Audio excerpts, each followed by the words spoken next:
few weeks ago, State Representative Spencer Wetmore had the opportunity to deliver the Democratic response to Governor McMaster's State of the State address. Today, I talked one-on-one with her in depth about that response and the other issues she wants to tackle in the State House for this edition of Quintin's Close-Ups. And if you haven't already, subscribe to my YouTube channel and like Quintin's Close-Ups on Facebook. State Representative Spencer Wetmore, welcome back to Quintin's Close-Ups. Thank you for having me, Quintin. It's always a pleasure. Oh, you're very welcome. Obviously, you are a state representative for House District 115, which covers James Island, Foley Beach, Keywood, and Seabrook. I know that in your in your Democratic response to the state address that the governor delivered a couple of weeks ago, you said, hey, you are a freshman representative. Who is Spencer Wetmore right now? I think I'm glad you asked that question because it changes a little bit after you've been in the House for a little while. And so, I'm starting to become more confident in my voice. I'm starting to figure out, the hardest thing about sort of being a new elected official is this idea that there's so many things that you want to tackle all at once, butting up against the realization that really there's not enough time to do everything, and frankly, there's not enough political capital to do everything. And so, really, the hardest part for me has been finding just a few issues to focus in on, and I'm starting to get to a point where I feel more and more comfortable identifying those issues. Speaking out on legislation that's on the floor. So, really finding my voice and finding the issues that I think I can make a difference on. Where is the political capital so that you can focus on some of these issues? So, it comes from relationships like everything else in life. Just like the practice of law or when I was in local government, you build relationships to get things done. That's always been my philosophy. And that's how I think get things done in the State House as well. It's no secret that I have pledged to be bipartisan and that I work with my Republican and my Democratic colleagues on legislation, that I'm sponsoring or working with them on things that they're working on. And so I certainly think that's the basis for political capital. Of course, we live in a society and in a political system that's a two-party system. So certainly there's a little bit of that as well. And certainly building up capital with your own party and working across the aisle. Those are challenges that, I'm not the first one to deal with, and I certainly won't be the last. How do you build capital with your own Democratic Party? Well, I think it's based on relationships. It's based on the issues. I think everyone, certainly I've been honest since day one that I ran to be a moderate representative. I'm somebody who believes in working together, working on moderate issues. I think that when we spend a lot of time and energy and capital on issues that frankly I don't know that we're going to move the needle on. I've been pretty vocal about the fact that that I'm somebody who's really going to try to focus on the areas where I can make a difference. So within my party, I think that looks different depending on the issue. I try really hard to make sure that, for example, in the Democratic State of the State, where that was a speech that I was giving, of course, so I wanted it to be my voice, but it was also really important to me that I identify our caucus and our party's priorities in that speech. So, you build capital by making sure that you are focused in on the priorities of your caucus. Even though my priorities really focus on the environment and education, there are a lot of issues that I think statewide Democrats want to make sure that when we have the opportunity, we're speaking out on them. When we do have something that's going to be a close vote or where I feel like, speaking out can really make a difference and move the needle for the Democrats, I'm going to be there every time. So I definitely think that it's built on relationships, but you also have to make sure that, you're recognizing the issues across the state. My caucus has a lot of rural districts, for example. And so even though District 115 doesn't have a lot of rural areas, I'm supporting my colleagues when it comes to infrastructure in rural areas, education in rural areas. And I think that's sort of how you build that capital. What priorities that you need the needle to move on right now? For me personally, or you mean statewide? Well, for your district. Yeah, I can talk about your district. Yes, ma'am.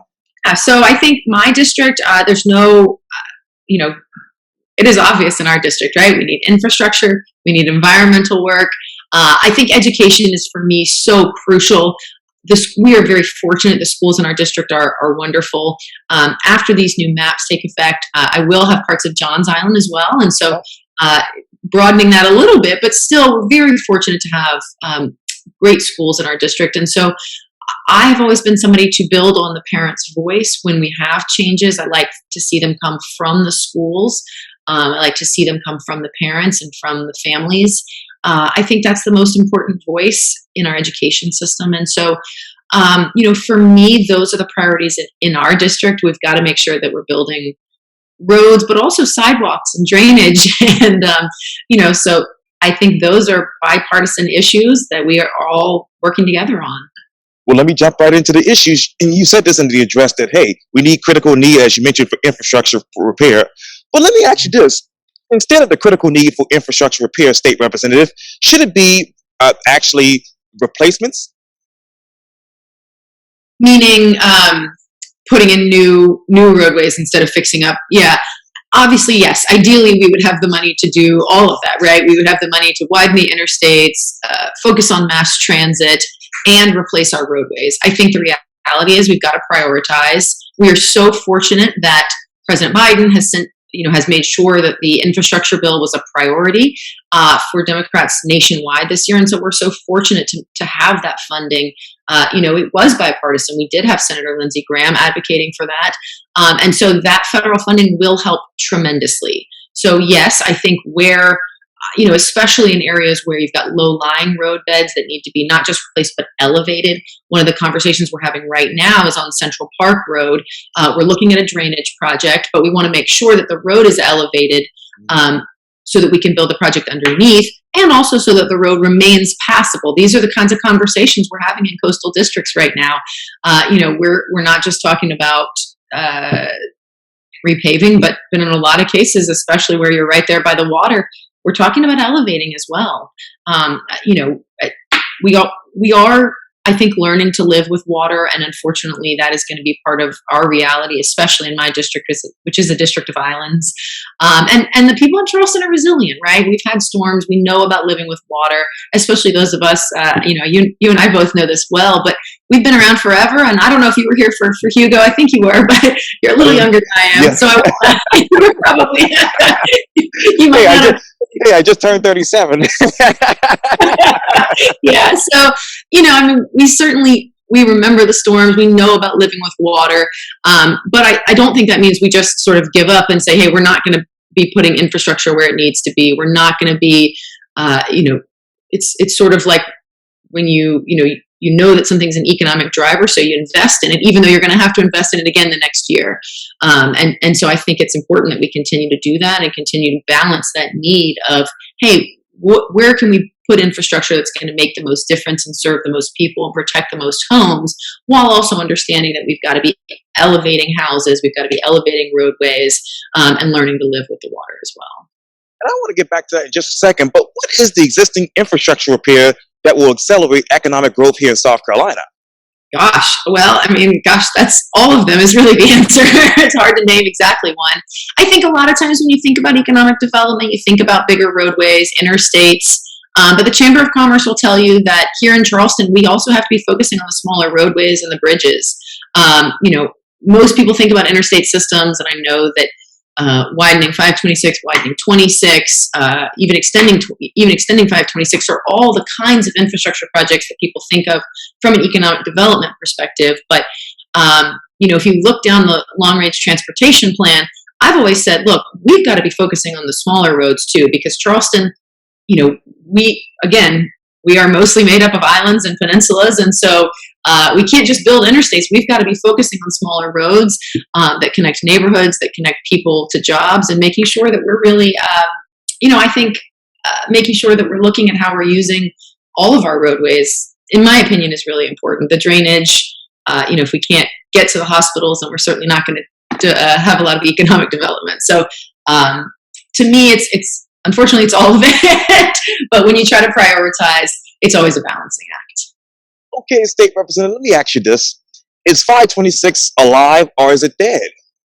It seems to be alive to me. I know we're kind of waiting to hear from the new cost projections, looking at that. I've been really focused up until recently. My district has primarily just been James Island. I did have Keowee Seabrook as well, but so I've really been focused on addressing what I saw as potential issues down the road having to do with 526, right? Making sure that the city of Charleston zoning, making sure that we're looking at the county and the city's zoning map, the urban growth boundaries, making sure that we're looking at how the James Island connector feeds onto Calhoun Street. That's been a concern for James Island residents. If we're bringing in all these cars from Johns Island and West Ashley, how are they all going to feed onto the connector, which already has a pretty long line in the mornings to get on Calhoun Street? The good news is working with our partners and friends at Charleston County, we actually have a project underway, hopefully within the next year, I think, that's going to go out for bid to really revamp and improve that intersection. I think when we first built that connector back in the 90s, we didn't realize that people were going to start taking Courtney Drive, right, to get onto the connector. We had sort of built that loop going to Lockwood North, and I think now, it's a good time to rethink that. Yes, indeed. I'm sitting a couple of blocks away from the James Island connector, but let me ask you this. What smaller roads in District 115 need actually connectivity right now to those particular communities? Yeah, well, so a lot of what we have in 115, especially the current 115 boundaries, a lot of what we have is really the need for updating and replacement. We've got beautiful byway Riverland Drive. We're looking at safety improvements there to make sure that the children can cross the street to go to Murray Lassane. I think, but Charleston County, I will say my hat's off to staff and county council because they are doing a really incredible job. I'm always really proud when constituents ask me about what we're doing on James Island, and I can point to 5 or 6 different sidewalks that we're working on and pedestrian improvements along Maybank and Woodland Shores and getting to the senior center on Riverland. I mean, there's some really exciting stuff going on right now. And so those partnerships are so crucial. I think that's really what we're seeing in the current 115.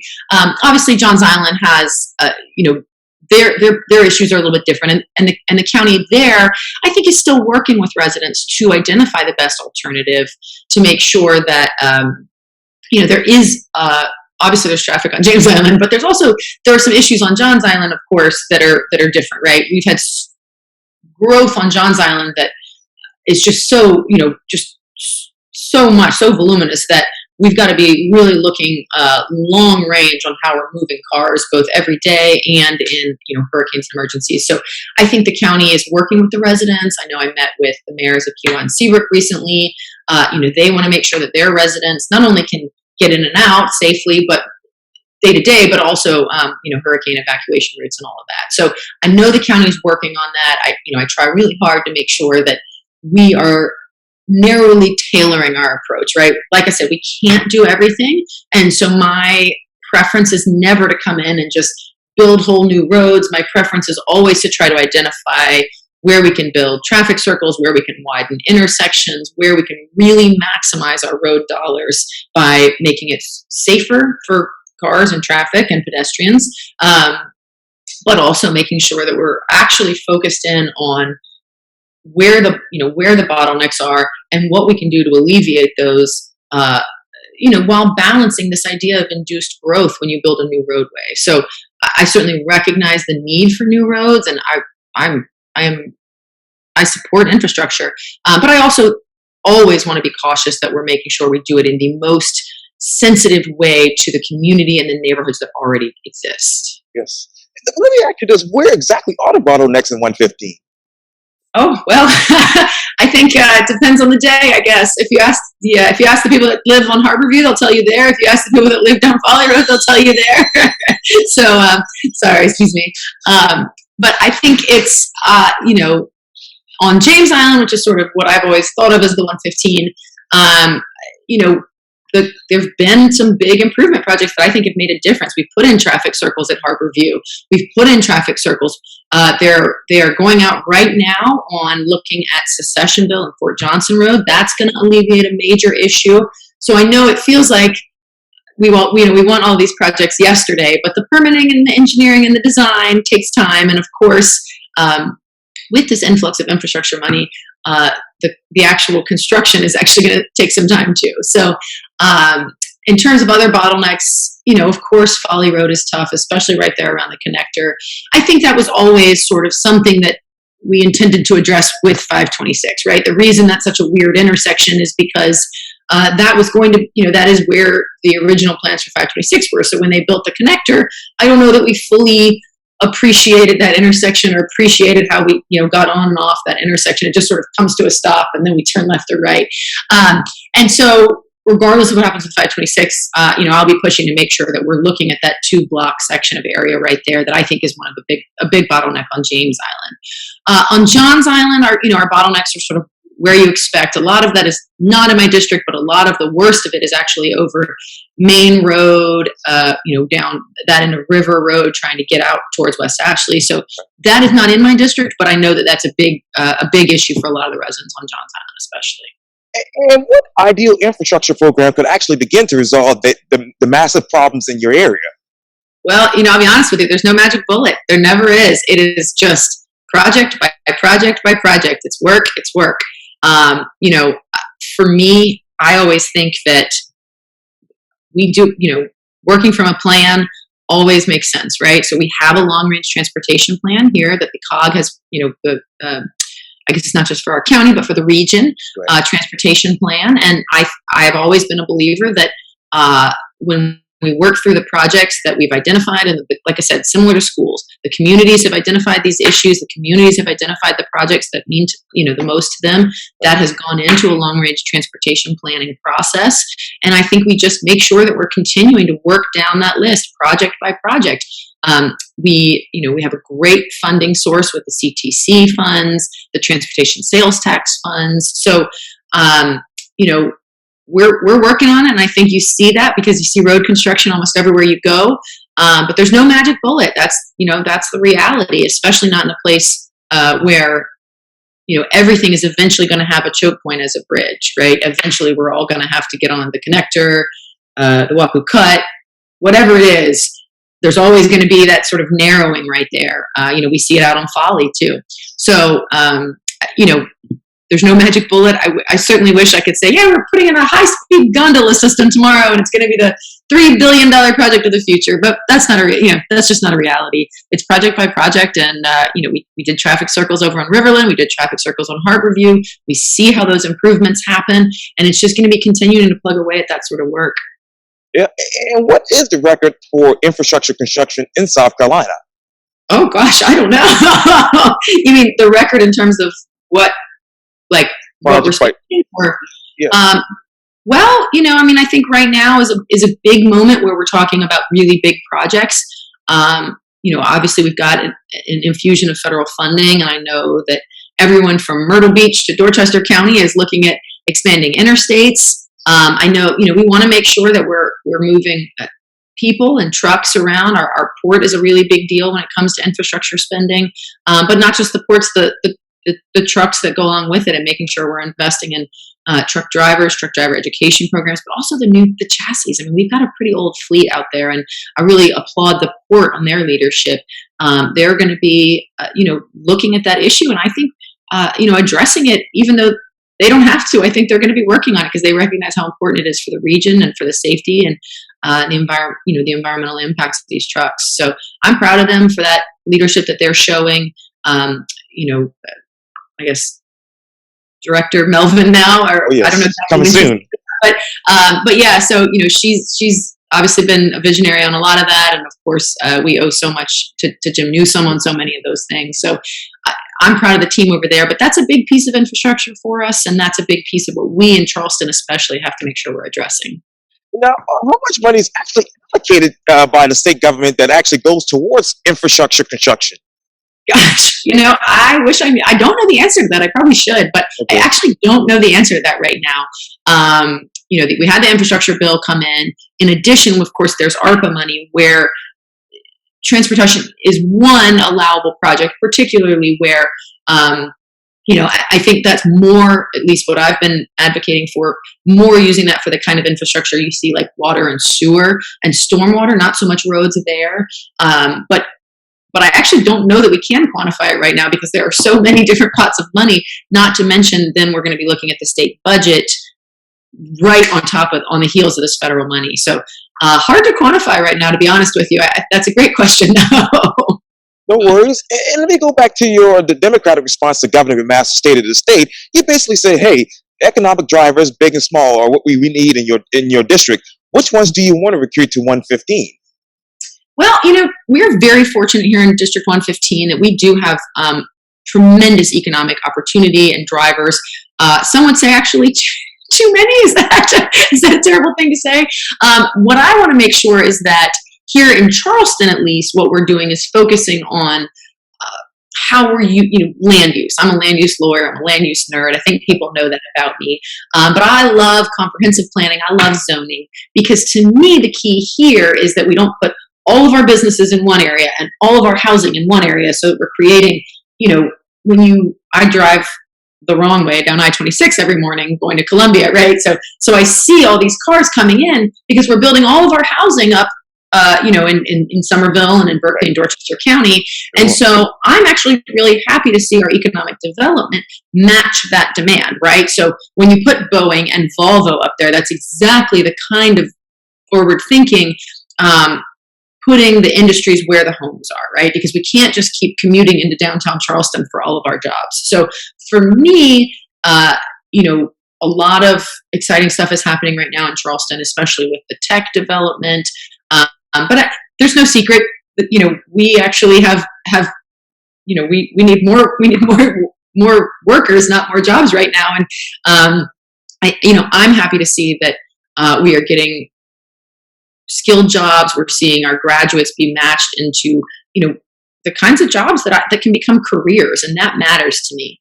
I think from the perspective, in talking in the State of the State response, that was a moment that I really wanted to, again, as you said earlier in the interview, speak to the needs of a lot of our rural communities, because that is where we do need a lot more economic development. That is where, even here in Charleston County, up in, there are a lot of areas in North Charleston, especially that were identified in the Opportunity Zone legislation.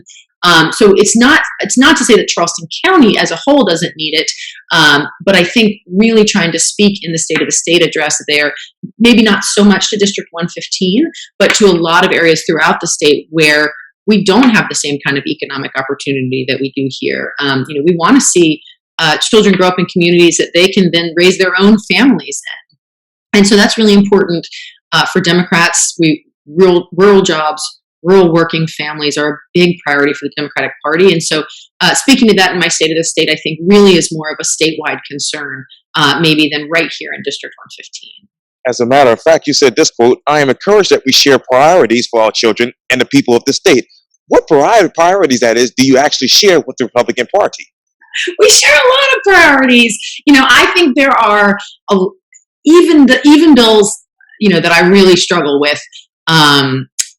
Even we've got some bills here in education right now on critical race theory that it's hard for me to square with how that, how we're focused on the education there. But the fact of the matter is that all families want the best education for their children. All families want, the specific, even down to specific policy proposals like early childhood education, funding more nurses, funding groups like Communities in Schools, which actually come into our schools and provide more wraparound services in our public schools. So those are things that were all in the governor's executive budget that I agree with. These are priorities. I strongly believe in funding our nonprofits. Turning Leaf, which is now, sorry, Amy, turn 90? No, I don't know. I'm sorry, but the Turning Leaf Project. So, these are the kinds of programs I think when we identify our nonprofit partners, and again, I feel strongly about them being nonprofit partners, but when we identify nonprofit partners to come in, that's another priority that the governor and I share, is investing in groups like Communities in Schools, and like, many of these nonprofits that provide wraparound services within our public school system. And so I think there are a lot of priorities, criminal justice is another area, right? When we reform criminal justice and we reform, you saw medical marijuana pass the Senate last week, but all of that speaks to shared priorities. These are bipartisan efforts, looking at DJJ, looking at, juvenile justice. I know people don't like to, sorry to use acronyms. I know you know what it means, but for the viewer.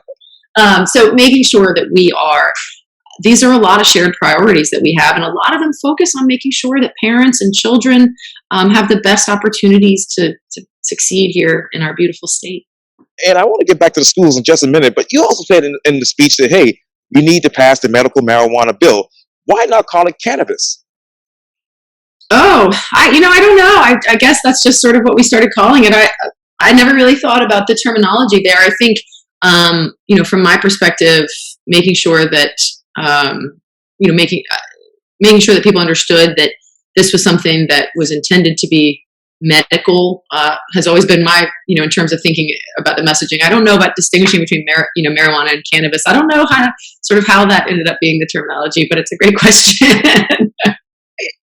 I know this might be a tough question, State Representative, but should medical marijuana require a prescription from a medical doctor and filled by a registered pharmacist? Well, that was the big amendment in the Senate. I'm not necessarily opposed to it. I think, if the goal here is to make sure that we are addressing it to families and making sure that we're getting it to the folks who, may be suffering with pain or seizures or even chronic illnesses or even terminal illnesses, all of those people are under doctor's care. And so, from my perspective, if I haven't heard a lot of stories about why that wouldn't meet the needs. But so from my perspective, if that's something that makes people feel more comfortable with the security of it and making sure that it stays in the right hands, I think all governance is a reasonable compromise, or is a compromise. And in my mind, that's a reasonable one.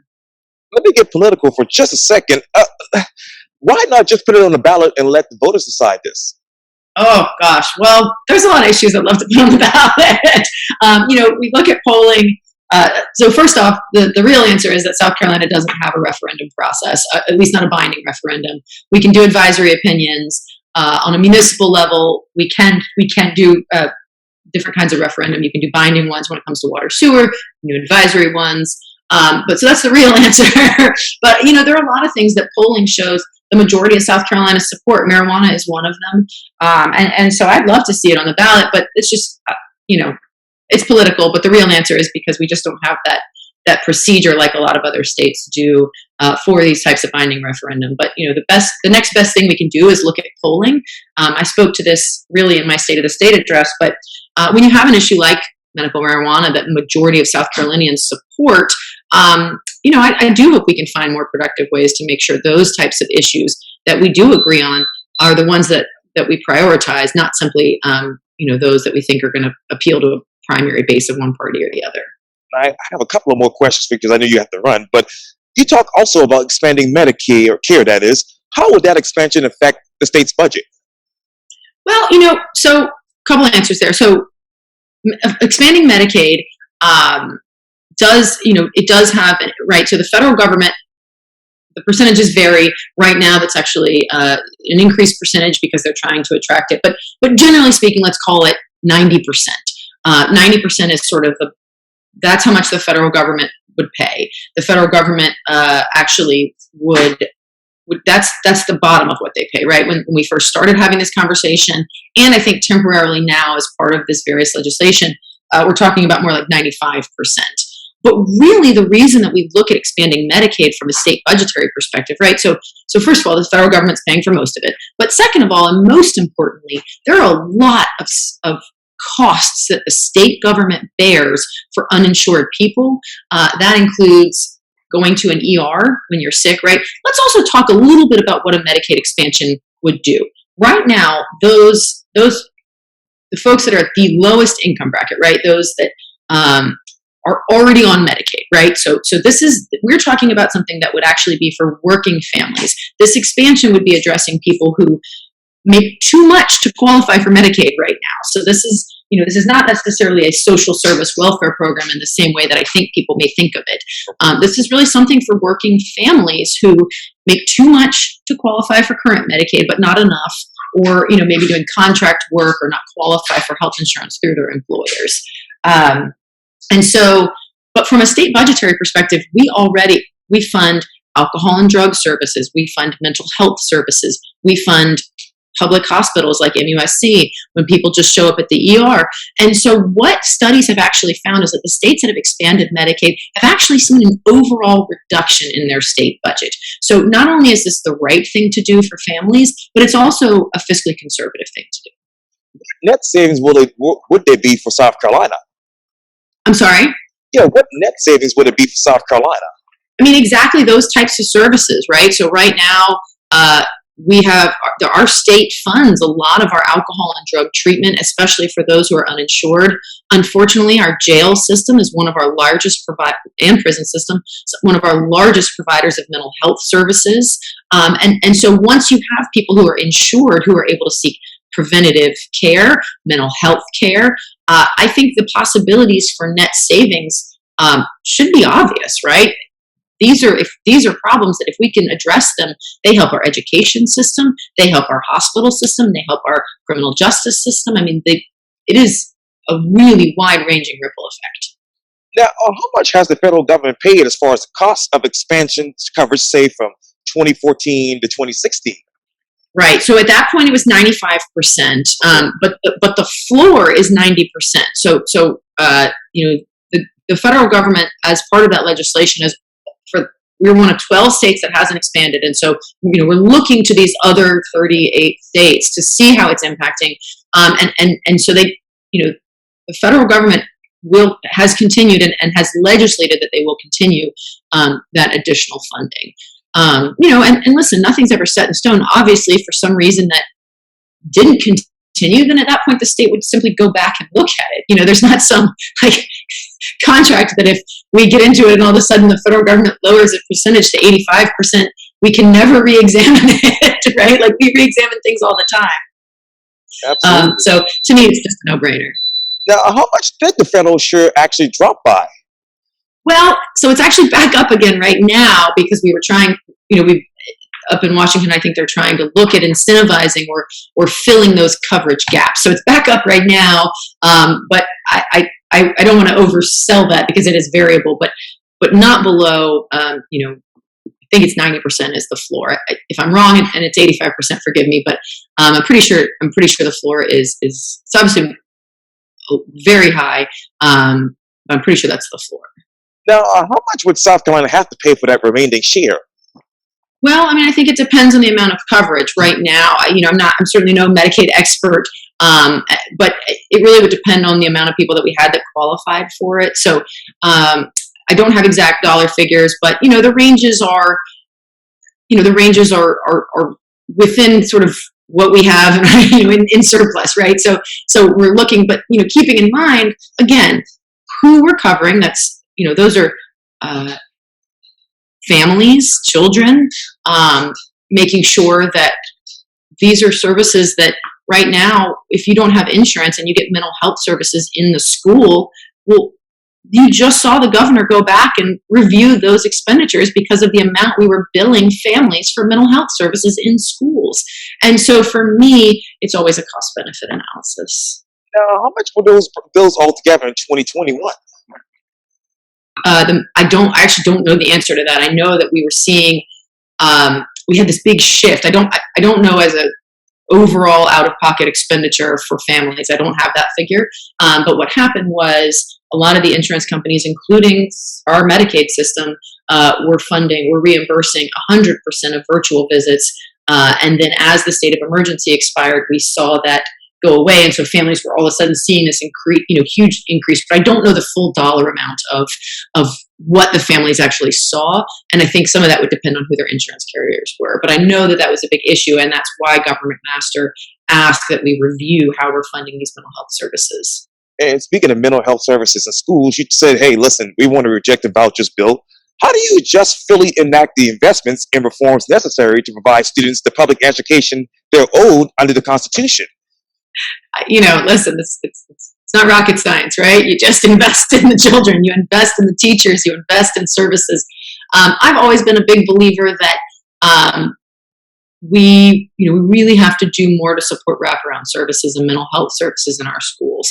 And so we see successes at places like Meeting Street Academy because we're seeing those kinds of investments in our children.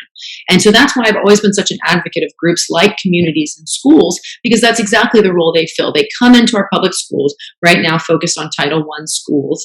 I'd love to see that expand to all schools, but they come in and they work they are part of that partnership team with the district, with the school, with the principal, because those are the kinds of investments that make tangible differences to the kids, right? When a child is, can't see, or can't see a doctor, or if they have some mental health issues, frankly, if they're hungry, not only are they not able to learn, it's also distracting for the other children in the class, right? It's also the teachers aren't able to teach in the same way because they're providing basic services to students instead of focusing on their core mission and what they got into it for, which is education. So I've always been a big believer in investing in these types of services within our public school system. There's no reason that we can't partner more nonprofits and more services with our existing public schools. To me, that's the big first step. And then, of course, we've got to do things for our families, like provide after-school care. Right now, the waiting list for Kaleidoscope programs is incredible. There's no reason the state can't, contribute to that. There's no reason that we can't be making sure that we're providing enrichment services, increasing our SAIL program. So it's across the board, it's across the gamut. But I do think it starts with making sure that that we're providing services to children, to get them to where they can focus on their studies instead of their health or their mental health. Do you support the Reimagine Schools proposal at the school district? Listen, I have said from the beginning that is something that I believe very strongly that the voters who elected me are the same voters who elected the Charleston County School Board, and I wouldn't replace my judgment with mine. What I have encouraged our leaders on Charleston County is to make sure that they are meaningfully engaging with the school improvement councils and with the schools. And so what I called for was delaying that proposal to make sure that our school improvement councils, particularly in the affected schools, were having meaningful input. I know that Ms. French, one of the school board members, called for each school improvement council to propose their own set of whatever it was going to take, be it reforms or funding, that they propose their own. I am certainly always a fan of making sure. Now, listen, I don't know enough about the Reimagine Schools proposal, right? It came out fairly quickly, and so I don't know enough about it. There probably are some very good things in there, but until you build the trust of the community and the schools, I'm a believer that I'd like to see those reforms coming from our school improvement councils and principals and partners and families in those schools. Now, how long would you delay this particular proposal? Meaningful engagement is meaningful engagement, right? So that means truly making sure, and if it takes, what I called for was just an initial delay of a few months, but meaningful engagement is meaningful engagement. And so if that means, if you get it done in 6 months, great. If you're not able to have all the meetings and take the input and surveys that you get, and it takes longer, then it takes longer. But meaningful is meaningful. Now, how is the state meaningfully engaging in a diverse and representative set of stakeholders, that is, including students, family, educators, and the broader community, in developing a plan to use funds to implement that plan as far as equal funding for public schools? Yeah, so right now we have some really incredible mechanisms already at the state level. Now, again, most of this happens at the district level, right? Most of this, families have the most voice on the local level, right? So we want our families to be participating with their school improvement councils. I serve on my daughter's school improvement council at James Island Elementary. We want to make sure that these voices start with our families, and that starts at the district level. So by the time you get up to the state level, we're really talking about coalitions, right? We're really talking about representatives from, we're really talking about, we've got various, we've got, the standards, curriculum and standards. We already have, we actually have open seats on that, right? So there already are opportunities to provide that sort of input, but really, in my opinion, most of the most meaningful impact, which comes from parents and families, it's a little harder at the state level. So you've really got to defer, I think, on the district level to those things. And that's why I've always been somebody who really tries to make sure that the school boards and the school districts are where we're seeing that, and then the state is stepping in to provide education funding or stepping in to fill the gaps, because it's really got to be district and family led. And where do you fill the gaps with the funding? Well, I mean, right now the governor's proposal, I think, is a step towards reallocating our rural funding. Obviously, I have spoken out against the vouchers. I just don't think that system makes sense. Here, so there's a couple different voucher bills, but let's just, for the sake of discussion, settle on 5,000, which seems to be a common number across a couple of the bills. I was looking at private school costs here in Charleston County, for example. So here in District 115, we have one school. It's $4,800 a year. All the rest of them are closer to $8,000 a year. So what you're really doing is providing funds to families who can already afford private schools. We also have a bit of a math problem, right? Because our property taxes, which are, a source of school funding, most, of course, are the primary residents. Those of us, like me, just paying 4% property taxes. We do have one operating bond here in Charleston County, but the majority of folks paying property taxes, of course, that the 4% property taxes don't go towards our school. So when you talk about going in and taking out funding to give it back, you're really talking about going into the state's coffers. This is not, you're not able to take this just from. So it's a bit of a math problem. So I've struggled with that. I'm surprised that, that we're not, well, maybe surprised is the wrong word, but I'm disappointed that we're not making those kinds of investments where they need to be, and instead sort of sending the money out of the district. Listen, I get it. We do spend money on education. I think it's an important use of funding. We spend a lot less than other states, and I think that reflects our rankings. Unfortunately, what we see on the outcomes on the education as well. But listen, I'm optimistic that we are going to keep working on this. All of my colleagues in the House, education is important to all of us. And so I'm optimistic that we're going to continue working on our funding formulas, on making those investments. We've got to do it smartly, though. It may not make sense, excuse me, we may have to be creative in how we do, profits. I know I've said this before, but profits with nonprofit partners with nonprofits. Those kinds of things that allow us to use one-time funding instead of recurring funding. We've just got to be smart about it, but that doesn't mean we can't move the needle forward. And how many times has this I can't pronounce it. You and me both, Quintin. The reoccurring fund. How long has this been going on? Well, so obviously this year's a little bit different. We've got a lot of one-time funding this year. The good news is that we have done a good job generating economic development, generating businesses, and so we are seeing increases in our recurring funding. I am the kind of person though who does not believe that we should just, rush out and spend all of that at once. If we can identify not just wasteful, but really meaningful expenditures for the one-time funding, that's always the place to start. So where you can make a difference with one-time funding through either grant programs or nonprofits, to me, that's a place to start. But of course, we're going to have to look at recurring funding, especially when it comes to teacher salaries. If Yes. we want to be attracting and retaining the best teachers, it comes down to paying them and respecting them. Oh man, I wish I had more time to talk to you, but it's getting cold out here. Plus, you have things to do. But let me ask you. Let me quickly ask you about strengthening ethic laws that you want to do. How could you ban lobbyists from fundraising for politicians? Well, I think right now we already have a ban on that. So, from my perspective, a lot of the ethics reforms that need to happen have to do with making sure that our election commission and ethics commissions have funding and resources for investigators, and that we are making sure that we're looking at the laws. Right now, we already do ban lobbyists from participating in fundraising for elected officials, and so I think in terms of reforms, that may not be the first place. I think there's a lot of need. We've got bills out there looking at municipal lobbying. We've got bills out there looking at how we require, or I guess, enforcement mechanism on paying our fines when we do have ethics violations. So those are the types of places I think that you start, just because those are the lower hanging, in my opinion.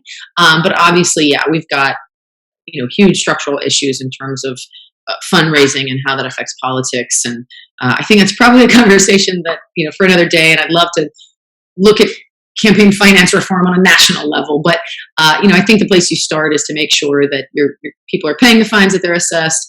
But hats off. I think we do a pretty good job of our transparency. Every elected official statement of economic income and campaign fundraising report is already online, and so from that perspective, a lot of the reforms have more to do with enforcement, both on a staff and a legislation level.